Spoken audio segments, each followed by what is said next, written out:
je me présente, donc Cyril Robert, délégué syndical CGT de Catensis. Catensis, c'est une société qui a été créée sur Calais en 1898 sous le nom de Branton Reynolds. Et on a été vendu en 2006 au groupe industriel Schaeffler et revendu récemment, il y a 2 ans, à un fonds d'investissement Catensis.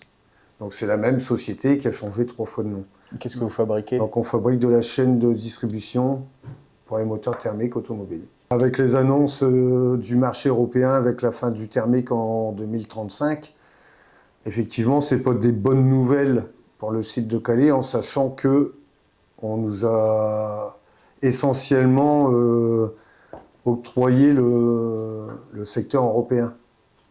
Hein, il faut savoir qu'avant, on travaillait pour le monde entier, et Schaeffler avait décidé à l'époque de nous donner que le marché européen, puisqu'ils ont ouvert une unité en Chine et une unité en Inde. Et Catensis continue la même stratégie, donc de produire en Chine. Et là, ils vont ouvrir une nouvelle unité, une nouvelle entreprise en Inde, avec un nouveau bâtiment. D'accord. Parce qu'avant, là, qu'est-ce qui fournit en Inde en ce moment? La Chine? Non, c'est Catensis, mais ils étaient dans des locaux de chez Schaeffler. Ah. Donc là, apparemment, ils vont quitter les locaux pour ouvrir complètement un nouveau bâtiment.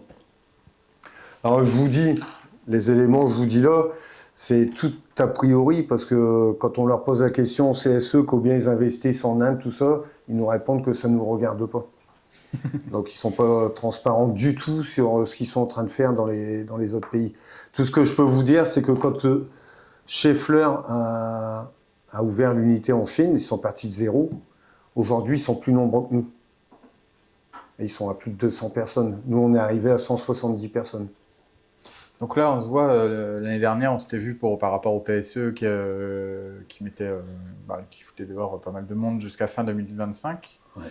Et donc tu disais que les nouvelles de ça, c'est quoi? Alors les nouvelles de ça, c'est que après, donc ils devaient licencier 19 personnes l'année dernière au mois d'avril. C'était 70 en tout? 73. 73. Je crois que c'était 34 en... C'était quand prévu la deuxième vague? Je crois. Non. Maintenant. Ok. Et une dernière vague qui devait avoir lieu fin d'année. Ouais. Avec les négociations qu'il y a eu, on a ouvert la possibilité de celui qui trouvait un CDI de quitter l'entreprise entre les vagues. Donc ça a été évidemment la course à trouver un CDI. Et aujourd'hui, fin du mois, les 3 dernières personnes vont quitter l'entreprise et les 73 personnes seront déjà parties.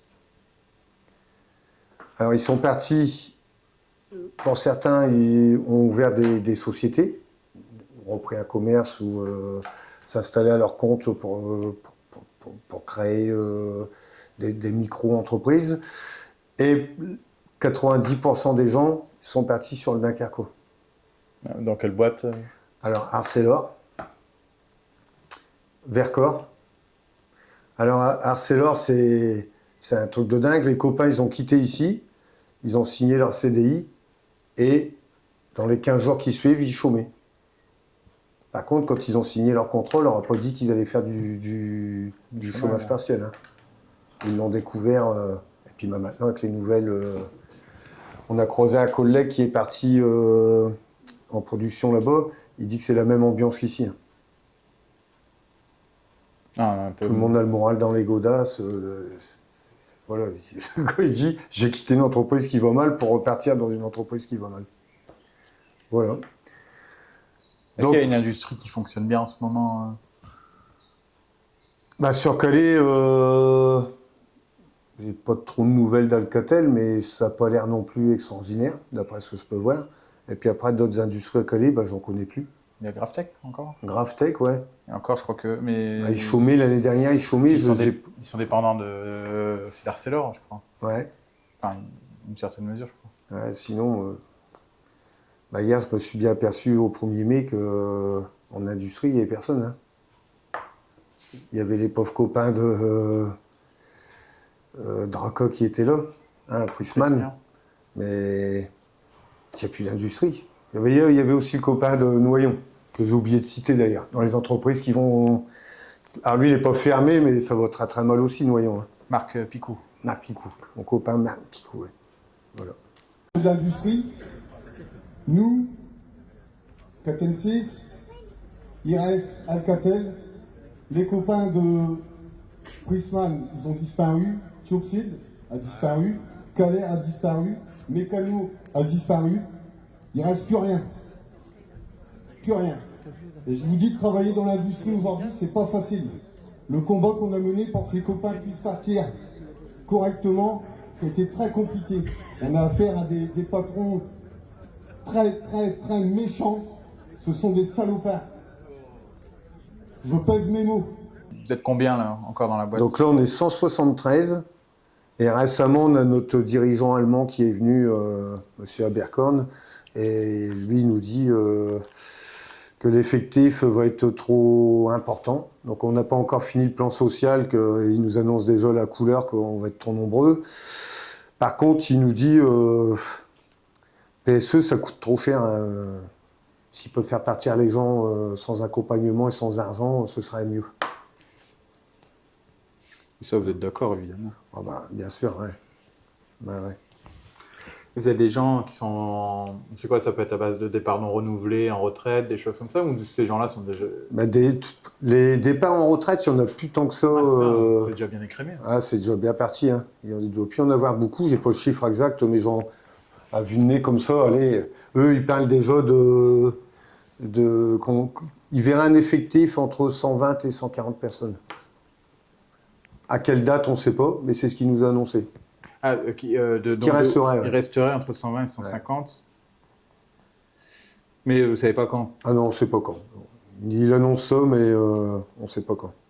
Mais comment, en fait, la question, enfin presque de façon brutale, c'est pourquoi ils ne ferment pas d'un coup? Pourquoi ils vous dégagent 10 par paquet de 10, par paquet de 20, alors qu'à la fin, enfin, vous êtes tous assez lucides, ou en tout cas fatalistes, en vous disant, ben, ils n'ont pas, enfin, il y a la recherche et développement, il n'y a plus rien. Bah, je pense qu'on a quand même un carnet de commandes à honorer, donc tant qu'on a... En fait, on n'a pas de nouveaux projets, on n'a pas de nouvelles perspectives, mais on a quand même un carnet de commandes à honorer, et puis bah, le temps qu'on a de la production à faire, ils vont nous conserver. Et puis on va finir comme Mécano, on va mourir à petit feu. Enfin, c'est mon ressenti, hein, maintenant, je peux me tromper, j'espère me tromper, hein. Mais sans projet, je vois pas comment une entreprise, elle peut voir les années devant elle. Hein. Moi, j'y crois pas. J'y crois pas.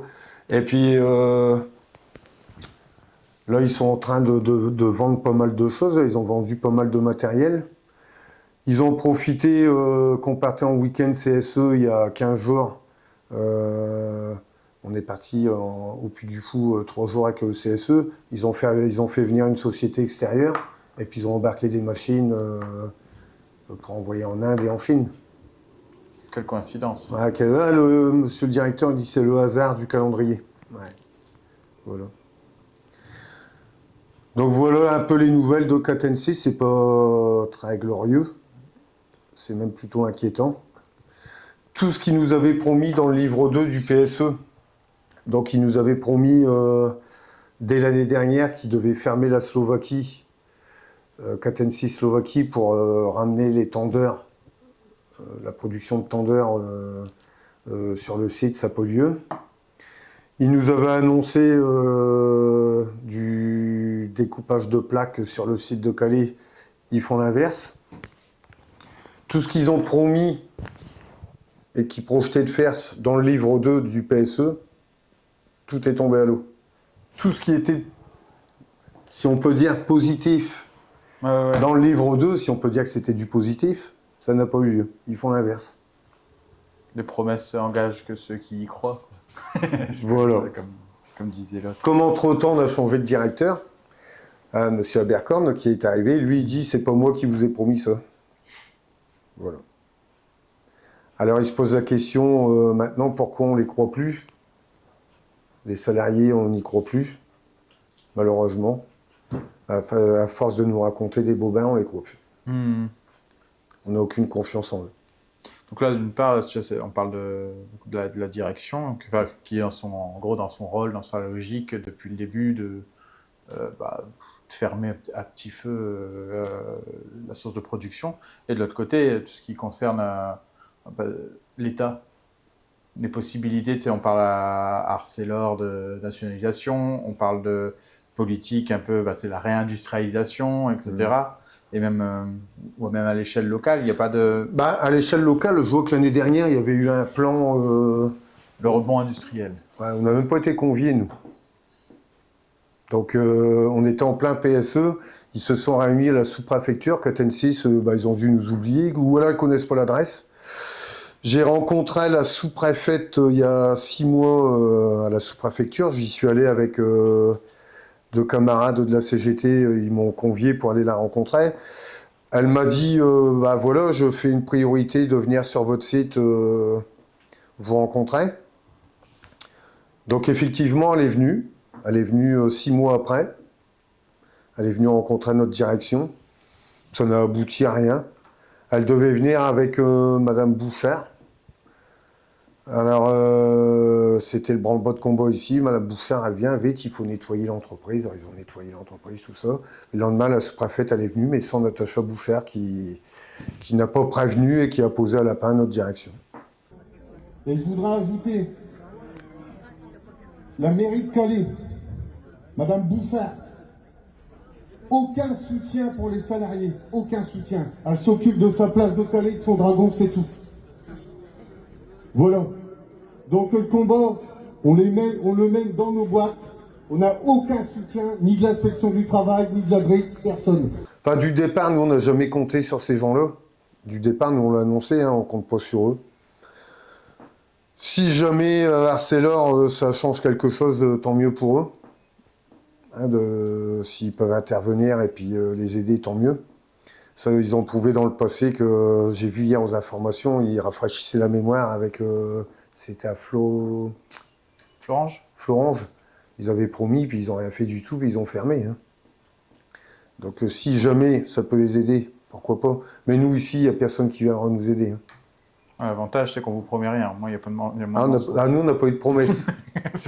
Nous, on n'a pas eu de promesse, on n'a vu personne. Par contre, si un jour, par malheur, ça ferme, que je ne les vois pas dans les journaux dire « Oh là là, c'est un drame, on n'était pas au courant que ça allait mal. » Il ne faut pas nous la faire à l'envers. Ils savent très bien que ça va mal ici. Et je pense que ça va tellement mal qu'ils ne viendront pas. Oui, puis sur autre chose, puis après on arrêtera, c'est que tu sais, à un moment donné, de façon un peu cynique, tu sais, quand il y a eu Trump qui a été réélu, tout ça, puis avec sa politique sur le thermique, et puis même ici, on se rend compte que l'électricité, bon, c'est peut-être pas si simple à mettre sur les véhicules. Je me suis dit, ah bah tiens, pour les gars de chez Catensis, c'est peut-être pas si mal en fait. Parce que c'était ça l'excuse, c'est-à-dire, comprenez, nous, pour l'écologie, il faut qu'on arrête le thermique. Sauf que ce qui se passe, c'est que en fait, malgré tout, même si on commence à se reposer des questions sur l'hybride, donc la nécessité de chaîne, en fait, c'est qu'on se dit que la production, quoi qu'il arrive, elle sera plus par ici, quoi. Ouais, de toute manière, moi, du départ, l'excuse que ça vient que de l'électrification des véhicules, moi, j'y crois pas une minute. Il est venu il y a 1 mois et demi, M. Abercorn, notre directeur. Il nous a comparé aux salariés indiens qui gagnent 3 000 € par an. Donc l'objectif, c'est bien d'aller produire dans ces pays-là, d'exploiter la misère humaine là-bas, les payer à 3 000 € par an, ça leur vaudra bien. C'est sûr que nous, on ne gagne pas 3 000 € par an. Donc oui, il y a un côté l'électrification qui ne nous fait pas du bien, mais de toute manière, ils ont une stratégie d'aller fabriquer dans ces pays-là pour gagner un maximum d'argent. On n'est pas à un coup d'essai, Ça se fait dans tous les domaines. Donc ils ont l'excuse de dire oui, en plus ça tombe bien pour eux. Ah oui, effectivement, on annonce qu'il n'y aura plus de moteur thermique. On l'annonce. Maintenant, à vérifier. Ouais, c'est ça. À vérifier. On l'annonce. Enfin voilà, donc les nouvelles, c'est celles que je viens de vous donner. Rien de réjouissant. Et puis, espérons que ça continue le plus longtemps possible. Et puis, nous, il faut qu'on fasse l'union comme on a toujours fait depuis des années devant la direction pour se défendre au maximum des coups qu'ils vont nous mettre. On a mené le combat tout seul. Et je remercie, moi, dans mon entreprise, c'est tous les salariés qui sont toujours derrière nous. Car il n'y a que comme ça qu'on peut mener les combats dans les boîtes, c'est avec le soutien des salariés. Si on n'a pas les salariés avec nous, on n'aura que dalle. Parce que là, du coup, la CGT, l'enjeu pour vous en tant que syndicat, il est dans quoi? Il est dans de gérer l'après ou de gérer les départs?